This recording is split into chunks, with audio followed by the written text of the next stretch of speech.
This is Chicago's Morning Answer with Dan Proft and Amy Jacobson on AM 560. The Answer.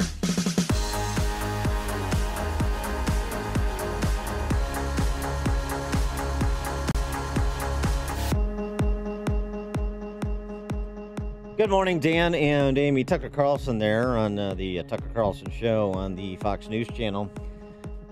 Sort of sparked a little bit of a debate, mostly among cable news talking heads, but it's a worthy debate in the context of 9/11, remembering 9/11 yesterday. And it's about diversity. Tucker Carlson offered this monologue on Friday talking about how e pluribus unum, our national motto from many one, has been replaced by diversity is our strength. But is diversity our strength? That's a question he asked. Or is there something that necessarily binds us as Americans, and something that better bind us as Americans, lest civil society descend into madness and division and unrest? Tucker Carlson been criticized by the left, of course, if you've challenged the notion that diversity is strength. That's the important thing about America. Then you're de facto racist and sexist and suffer from all the phobias and are purveyor of all the isms and so forth. Well, he picked up this debate yesterday, or the other day, I'm not sure, maybe it was Monday, but in the context, again, of remembering 9/11 and talking about national unity. It's an important discussion to revisit. Here's Tucker Carlson responding to his critics. America is a country the size of a continent with 325 million people in it. What holds all of that together? What's the glue? It certainly doesn't need to be ethnicity or religion, but it does need to be something. Countries don't remain united without a reason. What's ours? You'd think our elites would be staying up late thinking about that. They're not. They haven't given it a thought, and they don't want you to give it a thought either. Diversity is our strength, they shout. It's an inadequate response from an inadequate leadership class. Meanwhile, they fan the flames of mindless tribalism. Division helps them maintain their power, even as it destroys our country.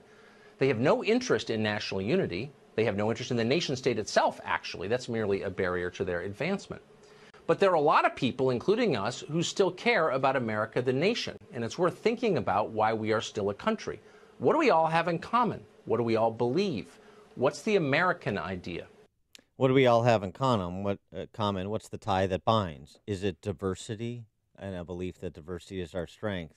Or is it something more profound than that? 312-642-5600, turnkey.pro answer line, 64636DA, turnkey.pro text line. It was interesting. He made note that fanning the flames of division is how the elites stay in power. Well, that's exactly the same thing that Barack Obama said on Friday at U of I. Precisely the same thing, that Donald Trump is a symptom of the times, a function of the resentment that politicians have flamed over time.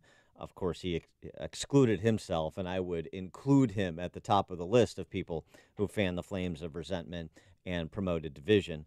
But it was interesting that they see the same issue, as do I. There's no question. But diversity, that's the big idea. Diversity needs an agent, or diversity happens naturally. People are different sexes. People are different races. People have different faiths. Does that need a political sponsor? Does diversity need to be squired around by the federal government, or does it just happen in the context of a nation of 330 million people? And if it happens in the context, regardless of any oversight or micromanagement, then why is that our strength? Something more profound must be our strength, right?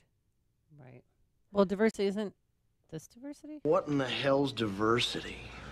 Well, I could be wrong, but I believe diversity is an old wooden ship that was used during the Civil War era. Yes, that also.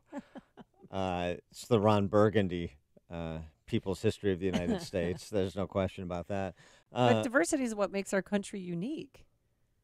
Well, I mean, in a way, because if we were all, the same homogeneous, it'd be boring. We are diverse, and that's why people came from all different lands to make America what it is. right. So what's A right? diverse place. Exactly. So it what shouldn't have attached a negative connotation to it. The word, being diverse. should it have should it have a positive connotation? Here's the example I always use: is What? diversity our strength? Okay. Is that the tie that binds us? Okay. So three black gentlemen are having a conversation, and we introduce a neo-Nazi. The group has become more diverse. Has it become stronger? Why isn't it to be? Why can't it just be a blonde Swede? Because I know, that doesn't make my point. My point is to say that the problem with the introduction of the neo-Nazi Mm-hmm. is what? That the neo-Nazi is white? No. The problem is that the neo-Nazi believes that the black gentlemen are inferior to him. He's wrong. He doesn't share the same values. He doesn't have the same understanding that we're the Christian ideal on which this nation was founded, that everyone is equal in the eyes of God, and everyone should be equal in the eyes of the law here. Same rights, responsibilities, Yep. right? So the reason that more diverse group got weaker is because you introduce somebody who doesn't believe in the shared values of this country. So that's why. It's not opposition to diversity, because that's a pointless conversation. It happens naturally and fine. That's not the problem. The problem is when you make non-behavioral characteristics like your race, your sex, your religion, the only thing that defines, and the thing by which you must be categorized. And importantly, and oh, by the way, this is something, freed slave Frederick Douglass argued against.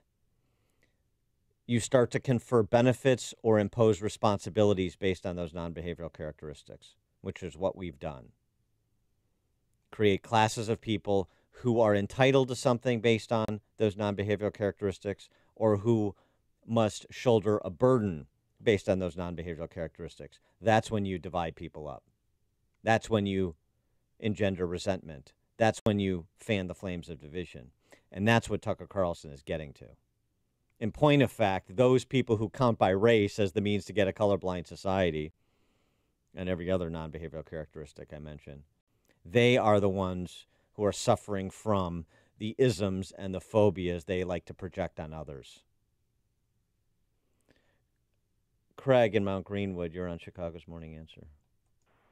Hey, Dan. Hey, Amy. Yeah, it's definitely freedom. That separates us from the other countries and other places. I mean, but all different people have different things. Like, some are coming here with the hope of freedom. There's the people that are here that are being held together by the freedom that they have in being able to take and excel, and being able to take and make money, and being able to have different things that people in other lands can't have.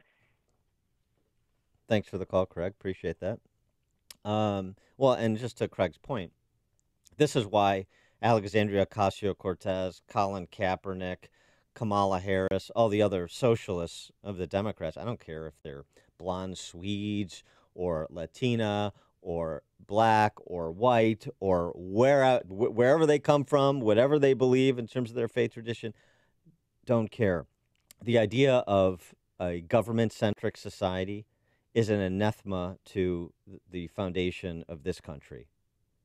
So socialism, which is just a slow-walking totalitarianism, is not consistent with our shared values.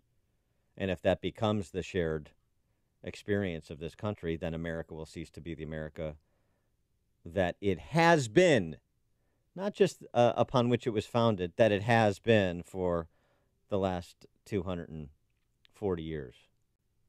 So sort of important, these big ideas. So when Tucker Carlson makes the point that we should be thinking about the ties that bind us or should bind us, and we should be having those conversations and making those arguments rather than just cult of personality politics, which is so much easier and so much cheaper. Candace in DuPage. Dan, those are really great points. DeSantis and Ted Cruz, in my opinion, are struggling because they cannot articulate what you just articulated. They're putting labels, like you said, on things, which really, for the millennials, isn't enough context. And I think that's why I'm fairly scared about both elections being so close. They shouldn't be at all. But you're right, there's no education. And when my grandmother and grandfather, he was a German, she was Danish, when they came here in some program, they never spoke their native language again because they were so proud to be American. And when my grandfather died of a heart attack and my grandmother was widowed and she needed to go work, she went and worked for a Jewish man who sold suits, and she was a seamstress. So, I mean, e pluribus one, it works, and it has always worked. And you're right. I think that he poked a hornet's nest with this whole thing because it's just so much truth, and we're in such a crazy world right now where truth is hated. Thanks for the call, Candace. And just again to that end, you have to make arguments, like cogent arguments where there is a thesis and evidence to support the thesis and a contemplation of the antithesis. I mean, that's the way you persuade people, give them the whole picture. But I agree with what Candace was saying. Too many politicians who believe what Tucker Carlson was saying or what I just articulated, they fall into the trap of just playing the label game with the left. The label game doesn't get you anywhere, which is why you can call me a racist all day, and Tucker Carlson clearly feels the same way, because that's all you have to offer is a label. You can expose your anti-intellectualism. You can expose your ignorance all day and call me all the names under the sun because I know who I am and I can articulate what I believe and why I believe it, to give lie to the labels. But that's what you have to do. You have to give lie to the label, and you don't do it by just responding with a label.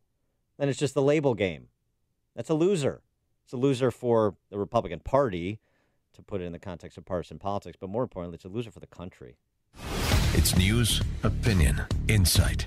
This is Chicago's Morning Answer on AM 560. The Answer.